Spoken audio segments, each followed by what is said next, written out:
మట్టిలో మహత్తర ప్రయోగం. పంటలు పండించడమే కాదు, పంటలతో అందమైన చిత్రాలు గీయటము ఆశ్చర్యంగా ఉంది కదూ. కానీ ఇది నిజం. గుంటూరు జిల్లా తోటలో రైతు ఎరు బాపారావు పంటలతో కళాకృతులు సృష్టిస్తున్నారు. పంటలతో తయారు చేసిన కళాకృతులు ప్రకృతిని ప్రేమించటమే కాదు, ఆరాధిస్తూ సాగు చేస్తున్న పద్ధతులు అందరినీ ఆశ్చర్యానికి గురి చేస్తున్నాయి. ఈ వినూత్న ఆలోచన వెనుక ఉన్న ప్రకృతి ప్రేమికుడు బాపారావు రసాయనాలు లేని పద్ధతులతో ఆరోగ్యకరమైన పంటలు పండిస్తూ ప్రకృతి సిద్ధ జీవనం గొప్పదనాన్ని అందరూ తెలుసుకుని ఆస్వాదించేలా స్ఫూర్తి కలిగిస్తున్నారు.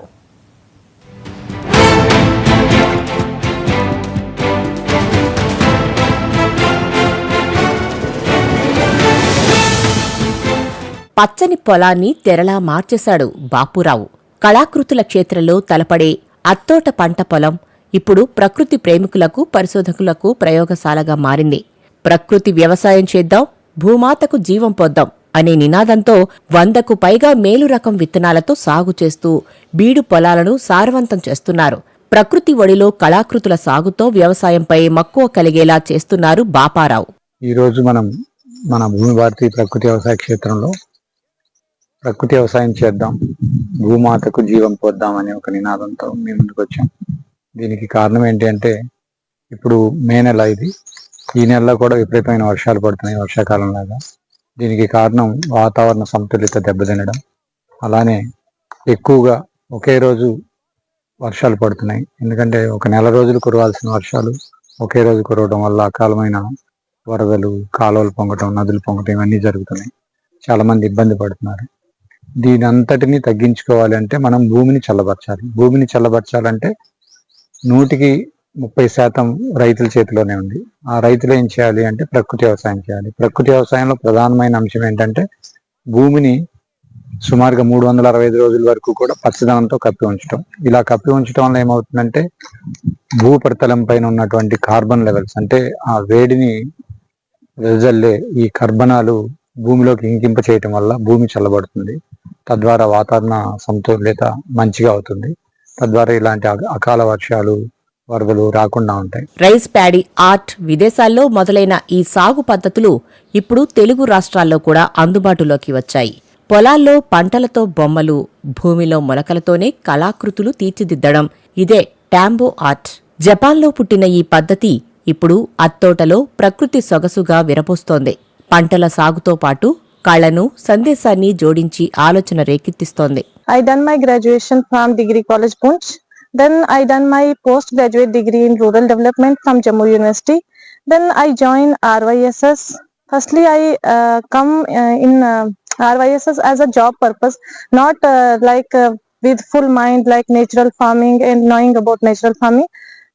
Very less know about natural farming, but after coming to this place, I know that this is like something project work and all, but after joining some immersion program, I will know about the soil and the natural farming and kunchum about the natural products. But when I come to Bhumi Bharati, it will be totally different. Bapa Rao సాగు పద్ధతుల్ని చూసి నేర్చుకునేందుకు కశ్మీర్, లడఖ్, భూటాన్ నుంచి పరిశోధక విద్యార్థులు వచ్చారు. Rural development కోర్సులో PG చదివిన తబీర్ ఖాన్, పద్మలాజేష్ పంటల సాగు ద్వారా పంటలు గొప్పతనాన్ని, ఆరోగ్యకరమైన జీవన విధానాలేంటో అత్తోటలో ప్రయోగాత్మకంగా నేర్చుకుంటున్నారు. రసాయనాలు లేని ఆరోగ్యకరమైన కూరగాయలు, పండ్లు తిన్న తర్వాత తమ శరీరాల్లో ఇంతకుముందు ఎన్నడూ లేని సరికొత్త మార్పులు కనిపిస్తున్నాయని, ఇక్కడకు రావడానికి ముందు చికాకు పెట్టిన ఆరోగ్య సమస్యలు తగ్గిపోయాయని సంతోషంతో ఉబ్బి తబ్బిబ్బవుతున్నారు తబీర్ ఖాన్. ఇక్కడ తిన్న కూరగాయలు నా ఆరోగ్యాన్ని మార్చివేశాయి. ప్రకృతి వ్యవసాయం జీవితాన్ని మార్చే శక్తి ఉందని తెలిసొచ్చిందన్నారు.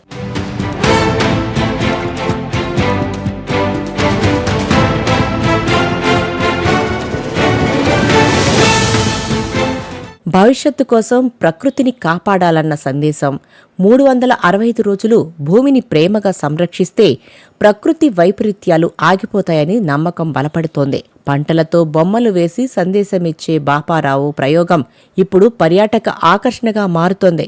కళకు, కృషికి, ప్రకృతికి మధ్య అన్యోన్యతను చూపిస్తున్న ఈ విధానం రైతులకు సరికొత్త దిక్సూచి. ఇదే నిజమైన జీవన మార్గమని పద్మలాజేష్ భావిస్తున్నారు. ఆనందకరమైన జీవితం సాకారం కావాలంటే ప్రకృతి సిద్ధంగా రసాయనాలు లేని ఆహారంతోనే సాధ్యమని చెబుతున్నారు. భూమాతను ప్రేమిస్తే ఆమె మనకు సమృద్ధిగా తిరిగి ఇస్తుంది. ఇది నేను అత్తోటలోనే నేర్చుకున్న పాఠం అంటున్నారు. Andrake Namaskar, na peru Padma Lajes. Hello everyone, my name is Padma Lajes and I am from Leh Ladakh, a border area which we share border with Pakistan and China. So I have done my masters in rural studies from University of Jammu. After that, from November 4th, I have joined APCNF, Ritu Sadhikara Samastha, and I have been living in Bhumi Bharti with Bapa Rauji and his family. So the major learnings from my living in Bhumi Bharti is a seed, indigenous seeds product. They have 365 varieties of seeds here. Currently they have only 165 and these are indigenous seeds. అత్తోటలో మొదలైన ప్రకృతి ఆరాధన ఇప్పుడు ప్రపంచానికి సందేశంగా మారుతోంది. పంటలు కాదు, మన అందమైన భవిష్యత్తు పెరుగుతోందక్కడ. రసాయనాలు లేకుండా పంటలు పండించడం, ఇది భవిష్యత్తు కోసం మన బాధ్యత.